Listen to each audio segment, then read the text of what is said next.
Hey everyone, back here for another video. We are reacting to true Snapchat stories. They're probably not true, but whatever. This happened a week ago. Up until a few days ago, I went to a small, local gym in my now previous New Jersey town called Black Bear Fitness. One day, I had the misfortune of running into some skinny, awkward, yet creepy-looking kid, probably 18 years There you old. He didn't look like he belonged in a gym at all. I had headphones in and I was doing my set when I heard him saying something to me, but it was muffled by the music. I was already annoyed with this kid, given that he was breaking an unwritten rule of the gym. Don't try to talk to somebody when they're doing their sets. It's probably illegal. I took my time finishing my set, and then took my headphones out to ask if he needed something. Then he started acting like I looked familiar, but right away I knew this kid was just trying some pathetic attempt at making friends. I assured him I didn't, but the kid wouldn't stop talking to me. I'll skip most of the conversation, but eventually he actually asked me for my Instagram and Snapchat, weirdly enough, and for whatever reason I gave them to him. Instead of just saying something like, "Buddy, I'm trying to work out," or "I don't have social media." After I gave him my Snapchat and Instagram, however, I did kind of urge him to let me resume my workout. He finally seemed to get the message and walked away. Not without saying bye like 3 times, though. That night, I got a snap on my phone saying "from Sean." I immediately sighed and said, "Oh no." Just wondering why the hell the kid would snap me. I opened the snap. Boy! That's creepy. What the heck? It's like, I'm on my bed. Hi. How you doing? I'm doing awesome. That's what he's like. And the kid was in a creepy, weird pose, face way too close to the camera, with his head resting in his hand and a half smile on his face. The text over the picture was "Hey" with 2 Y's. I muttered the words, "What the fuck?" For the record, I'm a guy, which made this even more weird. My thought process was, I've had enough of this loser already. I'm gonna remove him and make it clear I don't want to talk if I see him at the gym again. And so I did. I removed him minutes after he sent that snap. Good. Good thing to do. Is he creepy? I'm sure not even a minute later, again, a message popped up on my phone, saying "Snapchat from Sean." I waited a few minutes before opening it. This one was even creepier. Now the kid was sitting up on his bed, no smile, more of a surprised, angry expression. The text over the image said, "Why did you remove me?" Now I went as far as to block him, meaning he couldn't snap me anymore. Good. And that was that. I threw my phone on the desk and sighed out of relief. Half an hour later, my phone goes off, saying "Sean added you as a friend," and then Snapchat from Sean. New one. He actually made a new account. I opened the snap and felt my heart drop. It was a picture of my front lawn. The text over it, "Answer me, bitch." The first thing I could think of was, how did he find my address? Then I realized, Snapchat made that new map feature that lets you see where your friends are. That's dumb. Somehow I had the balls to open the window to see outside. It was clear out there. I shut the window and the blinds and started considering calling 911. Do it. Just do it. It was the sound of taps on the window. Oh no. I took a deep breath, and with one swift motion, I pulled up the blind and the window at the same time and pulled the kid into my room by his neck. I punched him in the face a few times before he was out cold. Now I called 911. By the time they arrived, he was awake, cursing me out, promising he'd be back and kill me. The cops heard it all. I didn't even have to make a case. The kid was an idiot. Luckily, the timing of this worked out well because I just moved a couple days ago out of state. Only thing that worries me, I don't want to have to make a new Snapchat account, but anytime somebody new adds me on the app, I'll never know if it's secretly that Sean kid again. 1000. Wow. Okay. Well, that was.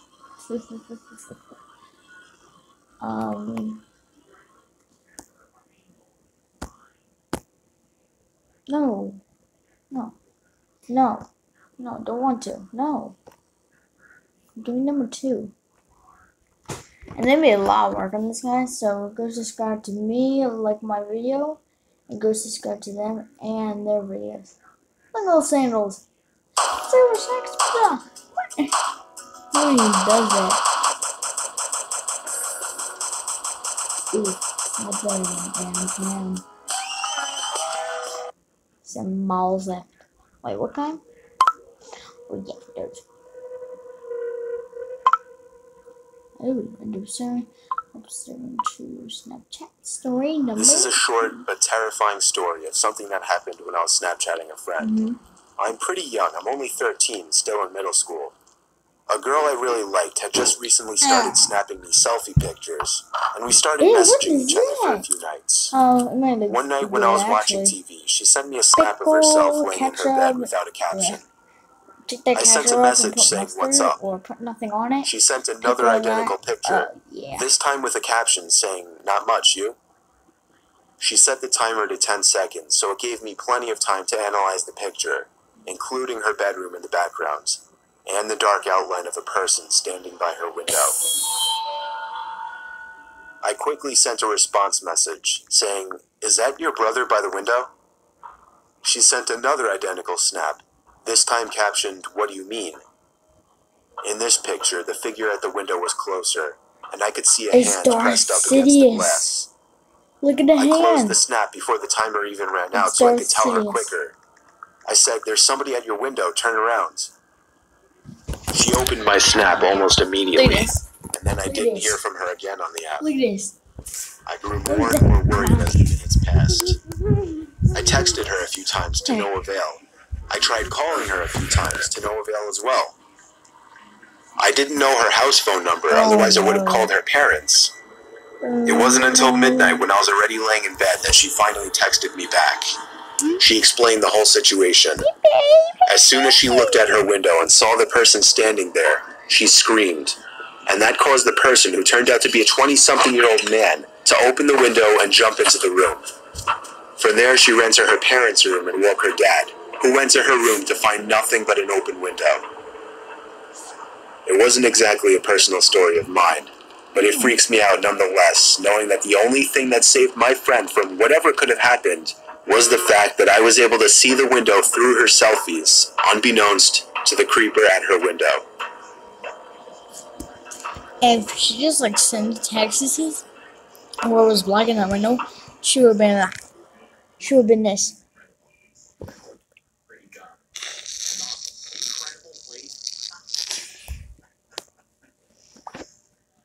Yeah, let's go to lockdown now.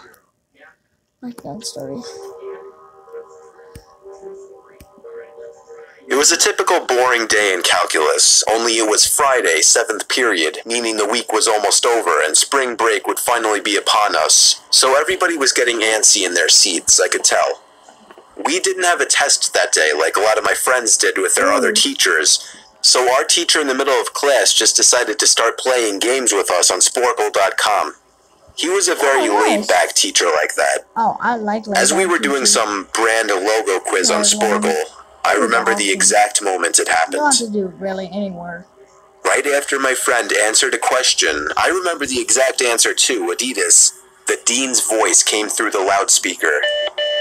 He sounded panicked and frantic as he told all the teachers this was not a drill and to go into lockdown. I actually got the chills, and I got goosebumps on my arms as our usually laid-back teacher, too, seemed panicked as he ran to turn off the lights and ushered us to the back corner of the room. We all sat in silence for about 2 minutes, and then the usual buzzing that came from a panel in the back of the room ceased, indicating that the school must have cut all the power. We all looked at each other, realizing this must be serious. A few more minutes of waiting later, we heard a man screaming at the top of his lungs coming down the hallway.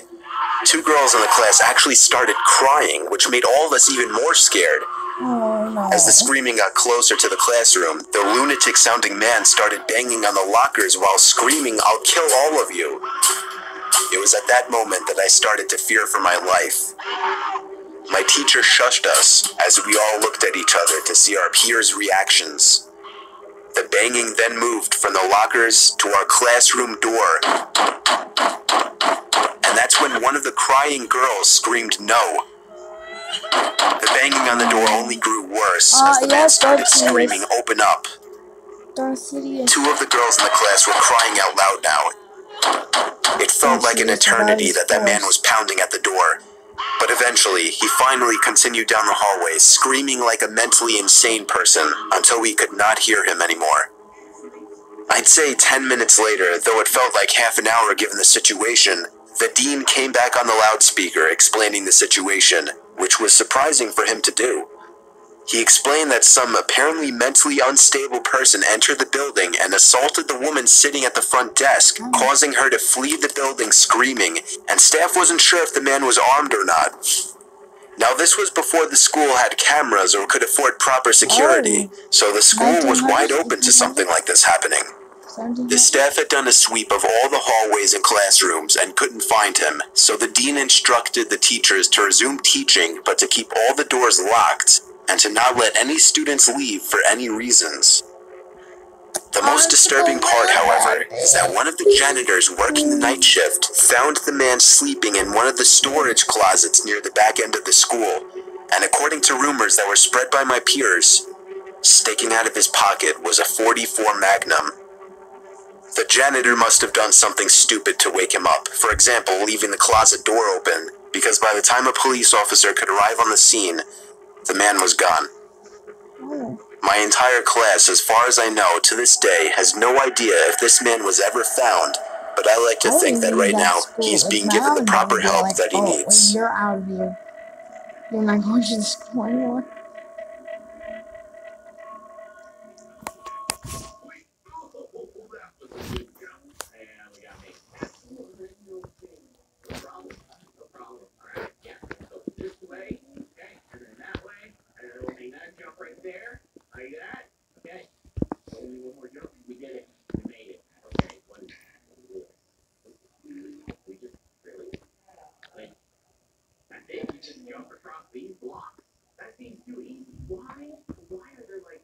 Okay, so school lockdown stories 2 animation.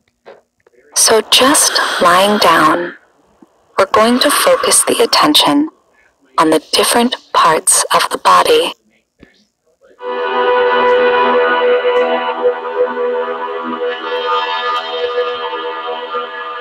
I'm 22 years old, fresh out of college, and I recently got a job at my old high school as a sort of computer intern in the school basement. The basement of the school is very messy and disorganized, but there is a small 3-person office that's actually very nice. Hey Knuckles, how are you doing?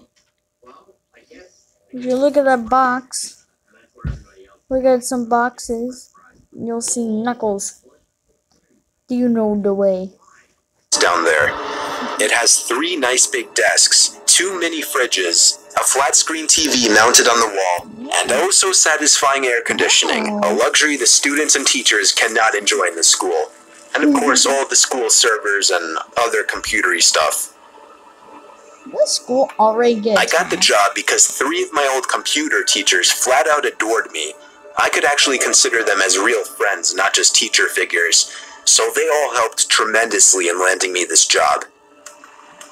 It's been great, until something that happened a few weeks ago.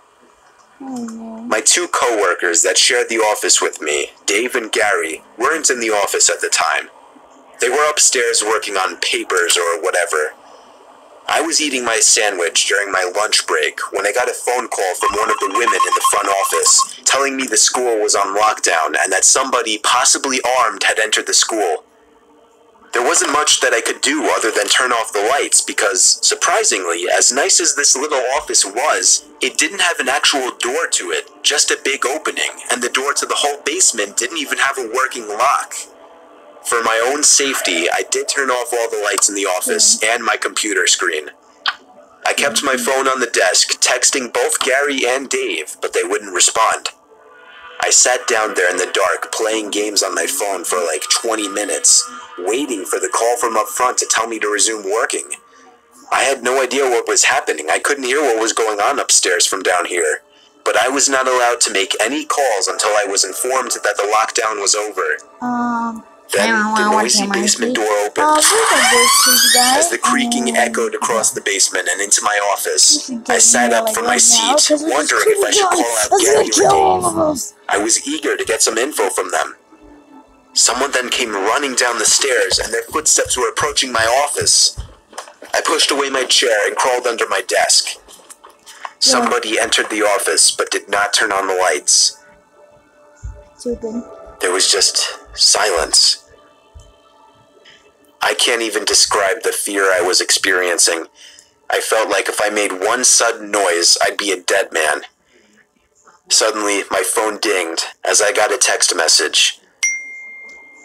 I felt my entire world shrivel up and die at that one moment as I clenched my teeth in fear. Footsteps suddenly moved closer to me until I finally dove out from under the desk in capitulation, begging whoever it was not to kill me. And just then, someone grabbed my arm and pulled me up. It was some guy in a red plaid button-up, jeans, and a reddish-black cap. He told me, "It's okay, I'm just down here hiding with you." "What's going on up there?" I whispered to him. He kind of ignored my question and asked me if there's an exit down here. I told him, "Yeah, around that way." Before he could do anything else, I asked him, "Who are you?" There was a brief moment of silence before he started explaining he was coming in to pick up his son when a teacher told him to hide. After his explanation, I checked my phone and saw the text I received was from Dave. It said, "Dude, this is fucking crazy. Some guy with a gun shot Mr. Buckley. He's wearing a red shirt and hat. Whatever you do, don't come upstairs." I was about to reread that text out loud to the man until I realized. I looked up and felt my stomach sink. The man seemed to catch on to my suspicious stare. Panicking, all I could think to do was to run for the upstairs. A gunshot echoed through the basement, and I could hear the bullet ricochet off something metal in the darkness. But thank God the bullet missed me, and I made it upstairs. Fortunately, police were waiting at all exits, including the basement exit, and caught the man the second he opened the door.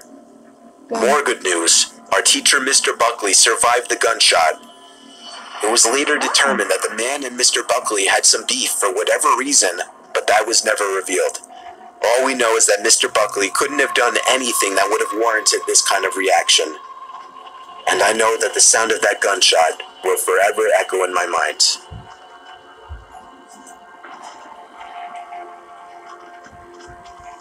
He either came back and killed him, or most likely that's didn't happen. Most likely that's just him, his mind saying, "Oh," it was like just the ricochet. So yeah, guys, that will be all for today. Subscribe, like my video, subscribe to Lama Arts because they're awesome, and like their video. See you on next time. Bye.